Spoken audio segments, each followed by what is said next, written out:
Today, I'm going to give you guys the reasons why I own Google, but not Apple. It comes down to higher revenue growth, lower PE ratio, higher profitability, and also the optimism about the future.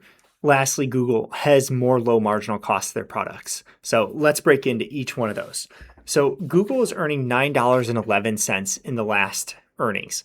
That, if you annualize that at $36 a share annualized, that means that Google has a PE ratio of 9. That's incredible. There's an enormous amount of value there. Now, some people are going to say, wait, hold on a minute. A lot of that GAAP earnings per share is coming from the valuation of SpaceX being increased and being reflected in the GAAP EPS. That's true. If you take out the investment gains, then Google still has a PE ratio of around 26. That being said, I'm not necessarily sure if it's fair to take out investment gains out of the GAAP earnings per share. Meanwhile, we're going to go look at Apple. Apple last quarter earned about $2 a share. That's $8 annualized. That means that Apple has a PE ratio of 29. I'm sorry, Apple has a PE ratio of 39. That's an enormous difference, 39 versus 9. And part of that is just, it's representative of how Google uses their earnings to invest in many other companies, making strategic investments such as owning a large portion of SpaceX, as well as many other smaller companies. Apple, meanwhile, prioritizes much higher buybacks. So they recently just announced a $100 billion buyback. That's good for shareholders too, but Google seems to be proving themselves very effective investors, and that adds even more benefit for shareholders. Next, we've got the revenue growth. I prefer to invest in the highest revenue growth companies. It means that their products and services are providing a lot of value and continue to grow the value they provide people.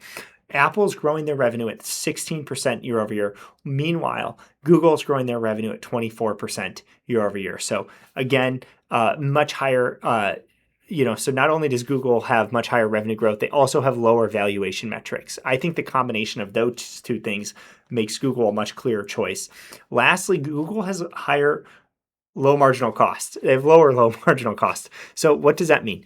The product, each additional unit of sale, whether you're advertising on YouTube or on Google AdWords, comes at almost zero cost to Google. And their cloud business is growing very quickly as well. So that means that they can continue to increase their profit margin, meaning that their GAAP earnings per share growth should be much higher than their revenue growth. And it is. Their GAAP earnings per share growth year over year, 294%. Meanwhile, Apple has to make the same phone. In that phone, actually, the costs are going up due to increased computational chip costs and increased memory costs. So they very well might see their margins shrink and go the exact opposite direction.